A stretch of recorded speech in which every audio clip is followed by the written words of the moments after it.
ओम शांति। कुछ परिस्थितियाँ इंसान को इस हद तक तोड़ देती है कि उसे लगता है कि अब कुछ भी नहीं हो सकता। चारों तरफ से रास्ते बंद होने के बाद उसे समझ ही नहीं आता कि यहाँ से बाहर कैसे निकला जाए। ऐसे समय पर उत्साह ही एक आशा की किरण बनती है, जो हमें एहसास दिलाती है उन शक्तियों का जो हमारे अंदर पहले से ही मौजूद है, लेकिन हमें उनका एहसास नहीं था। तो कहानी के मुताबिक प्राचीन समय में एक राजा था। राजा की सेना में एक हाथी भी शामिल था। वह हाथी युद्ध कौशल में पारंगत था। राजा प्रत्येक युद्ध में उस हाथी को ही अपने साथ लेकर जाता था और युद्ध से विजयी होकर लौटता था।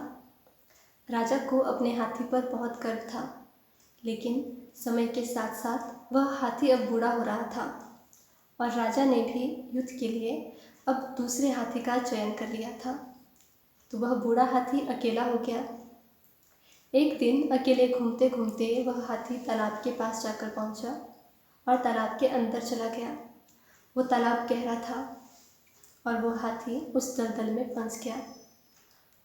वो मदद के लिए ज़ोर ज़ोर से चिंघाड़ने लगा। बहुत सारी भीड़ उस तालाब के चारों ओर इकट्ठी हो गई। शीघ्र ही राजा और मंत्री के पास सूचना पहुंचा दी गई कि उनका प्रिय हाथी इस प्रकार तालाब में फंस गया है। राजा समय पर वहां पहुंचे और उस हाथी को बाहर निकालने के लिए यथासंभव प्रयत्न किए गए, लेकिन कुछ भी फायदा नहीं हुआ। अंत में किसी ने राजा को बताया कि गौतम बुद्ध यहाँ नज़दीक ही हैं और शीघ्र ही इसी रास्ते से गुजरने वाले हैं, तो क्यों ना गौतम बुद्ध से ही इस हाथी को बाहर निकालने के लिए सलाह ली जाए। राजा को वो बात जंच गई और वे शीघ्र ही गौतम बुद्ध के पास गए।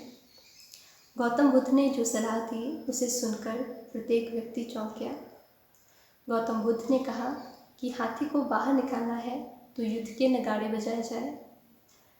राजा के सिपाहियों ने ऐसा ही किया। युद्ध के नगाड़े बजाए गए।